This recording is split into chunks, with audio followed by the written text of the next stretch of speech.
what is the need for Bitcoin? What is the need for these new types of digital currencies? And how is it that they are a remedy to the problems that are being faced in the country today?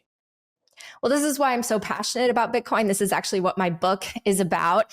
We go through school not really learning what is money, who issues it, how does the financial system work, and why is it that things are getting more expensive every single year? We sort of accept that as a given, right? Our parents paid less for a home, our grandparents paid even less than that, but we really aren't taught what is inflation and why is it really the bedrock of our entire system? Why do our dollars consistently lose value? And it's really happening at a faster and faster rate.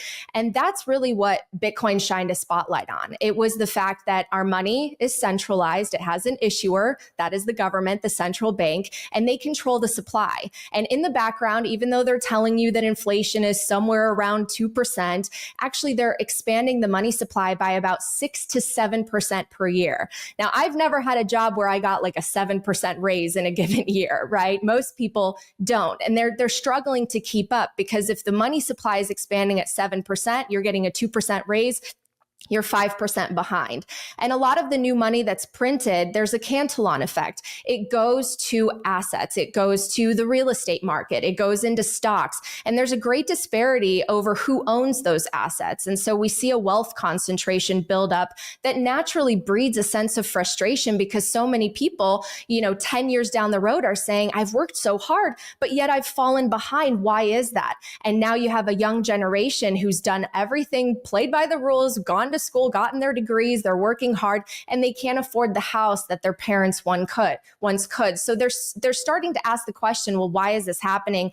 And for me, I feel like a lot of people are turning to politics. They're getting very polarized. The populism is natural, but I wish people would question the system more. They actually question the money, who issues it, why is the supply getting constantly diluted, and who benefits from that. And then the natural solution that I've come to is, well, what solves this through technology? And I think Bitcoin is the best solution out there.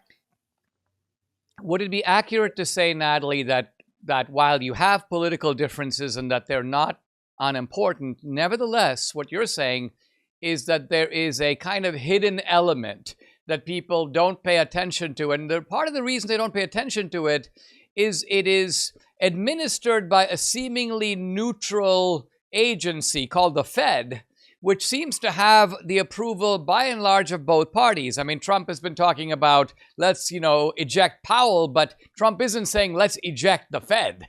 Let's get rid of the money printer. What Trump is saying is I want my guy in there to be administering the Fed. And I think what you're saying is that And there are some people in the populist movement who think about, well, the politics is really a uniparty.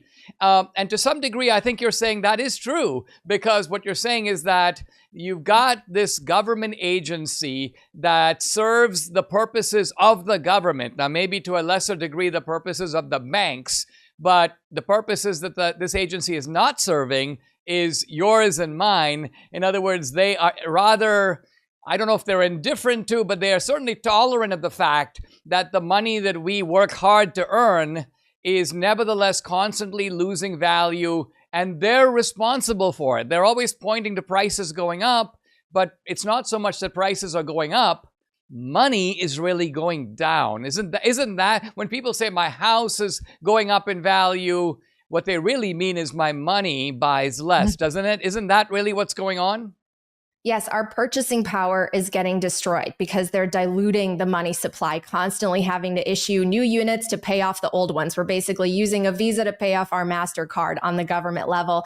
And you're right. I mean, we've sort of ping-ponged back and forth over the past 2 decades, from red to blue to red to blue. And what is the one thing that's true? The cost of living has increased. The standard of living in many ways has decreased for the average person. And we've gone further into debt. So that's why I think a lot of people have really lost hope in both sides of the political spectrum, because we just go further into debt and people have lost a lot of hope in the future. I think in the last election, in the last 2, actually, we see a lot of people kind of coming together saying this has to change, but we can't agree on what that change is. And I wish that we would focus less on the symptoms of broken money and on broken money itself, because to your point, money has become political. And if someone controls it, the best humans, we're fallible, we're corruptible. And when you have a money printer, show me the incentives, I'll show you the outcome. And I think that's why we have this cancel-on effect and broken system and populism and wealth concentration that we do, because ultimately our money has been corrupted. That's why I think we need to move to something neutral. That is what Bitcoin offers and promises. It's something that's completely decentralized. It has no CEO. There's no president. There's no single point of failure. And it's something that offers us a chance to save in a piece of technology and in an asset that no one can debase or confiscate, that is censorship resistant, that really allows us the financial freedom to save for the future. Because in all of my work that I've done in Bitcoin, the conclusion I've come to is that what the world needs most is for more people, more average people, to feel economically empowered and to regain their sense of hope for the future. I'm very happy to talk to you about the amazing people at PhD Weight Loss. Now, Debbie and I have done it. We love it. Debbie lost 24 pounds. I lost 27. This is 2 years ago. And note, we have kept it off. So it's become our way of life eating. We love it. The program is simple. They do the planning for you. All you have to do is follow the plan, just like we did. It's customized to our personal needs and our schedules. This is not a one-size-fits-all plan. They even provide 80% of your food at no additional cost. There are no drugs, no injections, or expensive medication. This is 100% science-based nutrition. This plan teaches your body to heal itself.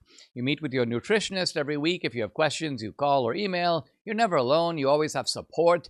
It focuses on removing the inflammation from your body, so inflammatory diseases like high cholesterol, high blood pressure, type 2 diabetes are always reduced and often eliminated. The first 10 callers who mentioned Dinesh get 2 free weeks added to their program. Plus, when you fully commit, you get 15% off your entire program. Give them a call right now. 864-644-1900. That's 864-644-1900. Don't forget to mention the word Dinesh for a load of savings.